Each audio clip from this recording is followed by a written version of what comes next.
दोस्तों नमस्कार। आइए आज हम फिर इस वीडियो में बात करते हैं कुछ ऐसे विषय पर जो हमारे जीवन के लिए बहुत महत्वपूर्ण है।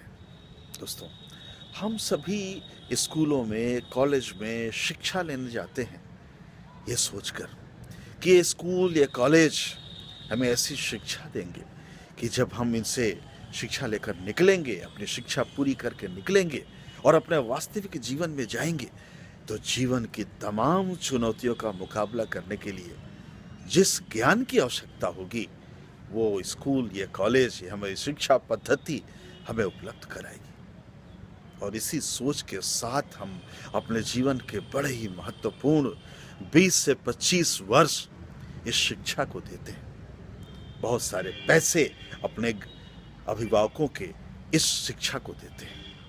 लेकिन बड़े अफसोस की बात कि जब हम अपनी शिक्षा पूरी करके बाहर निकलते हैं, जब हमारा युवा इस शिक्षा को पूरी करके अपने जीवन में जाता है और अपना जीवन यापन करने के लिए जीवन के संघर्ष में उतरता है, तो उसे बड़ी निराशा होती है। उसे लगता है कि उसकी ये शिक्षा उसे इस जीवन की चुनौतियों का मुकाबला करने के लिए पर्याप्त ज्ञान नहीं दे पा रही। वो भटकता है, वो परेशान होता है, वो फ्रस्ट्रेट हो जाता है और यहाँ तक कि वो कभी कभी आत्महत्या जैसे विचार को भी अपने दिमाग में लाने लगता है। ये बड़े अफसोसजनक बात है, ऐसा नहीं होना चाहिए।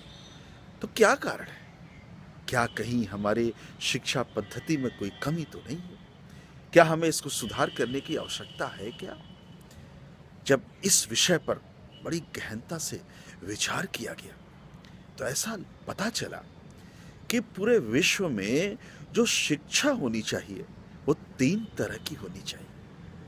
और 3 तरह की शिक्षा प्रत्येक उन्नत देश में होती है। पहली तरह की शिक्षा होती है एकेडमिक एजुकेशन, जो हमें अपने स्कूलों में, कॉलेज में मिल जाती है। दूसरे तरह की शिक्षा होती है टेक्निकल एजुकेशन, जो विगत के कुछ वर्षों में हमारी सरकारों ने, हमारे देश ने इसकी अहमियत को समझा है और बड़ी तेजी से हम टेक्निकल एजुकेशन की दिशा में आगे बढ़ रहे हैं और उसके लाभ भी हम पा रहे हैं। लेकिन तीसरे तरह की सबसे महत्वपूर्ण जो शिक्षा होती है वो होती है फाइनेंशियल एजुकेशन। जी हाँ, फाइनेंशियल एजुकेशन। और इस फाइनेंशियल एजुकेशन के बगैर, इसके बिना ये दोनों शिक्षाएं जो हैं उसका कोई महत्व नहीं। टेक्निकल एजुकेशन और एकेडमिक एजुकेशन इसके बगैर काम नहीं कर सकते। तो आखिर ये फाइनेंशियल एजुकेशन है क्या? हमारे किसी भी स्कूल में, किसी भी कॉलेज में हमें पैसे बनाना नहीं सिखाया जाता। यहाँ तक कि यह भी नहीं बताया जाता कि अगर हमारे पास किसी तरह से कुछ रुपए हों तो उसे कैसे हम खर्च करें, ये कहीं नहीं बताया जाता। और इसी में छुपा हुआ है फाइनेंशियल एजुकेशन का राज। और हमारे शिक्षा पद्धति को बनाने वालों ने, ये वही शिक्षा पद्धति आज भी चली आ रही है जो अंग्रेजों ने बनाई थी। और इन्होंने जाने अनजाने या फिर जानबूझकर बड़ी चतुराई से हमारी शिक्षा पद्धति से, हमारी करिकुलम से फाइनेंशियल एजुकेशन को हटा दिया।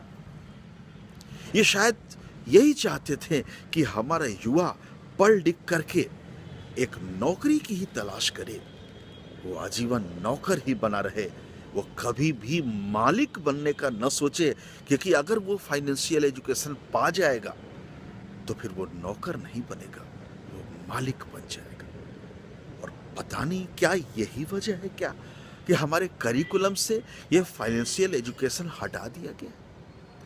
क्योंकि जाने अनजाने किसी भी तरह से जो बहुत ऊंचे लोग होते हैं, बड़े अमीर लोग होते हैं, उन्हें ये फाइनेंशियल एजुकेशन मिल जाती है और फिर वो अमीर और अमीर, बहुत अमीर होते चले जाते हैं। और जो पढ़ लिख के एक नौकरी करते हैं, एक साधारण या बड़ी नौकरी भी करते हैं, वो बहुत अमीर कभी नहीं हो पाते। और जो बड़ी मेहनत करते हैं वो गरीब और गरीब होते चले जाते हैं। अमीर और गरीब के बीच की खाई दिन प्रतिदिन चौड़ी होती चली जाती है।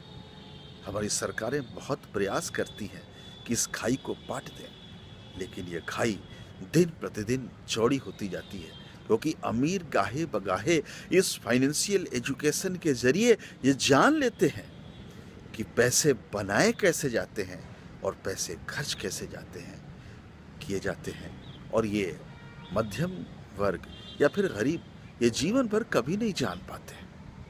तो आज ज़रूरत है इस फाइनेंशियल एजुकेशन को जानने की, और आप और हम अगर जागरूक नागरिक हैं इस देश के, तो हमें अपने विद्यार्थियों को, हमें अपने बच्चों को, हमें अपने साथियों को इस फाइनेंशियल एजुकेशन को ज़रूर देना चाहिए। ये हमारा कर्तव्य है। और आप भी अगर ऐसा समझते हैं तो हम फाइनेंशियल एजुकेशन की बात अपने आने वाले कुछ वीडियो में करेंगे।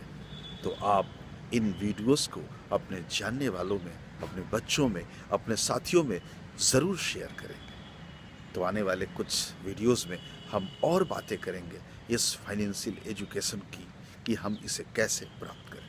धन्यवाद, नमस्कार।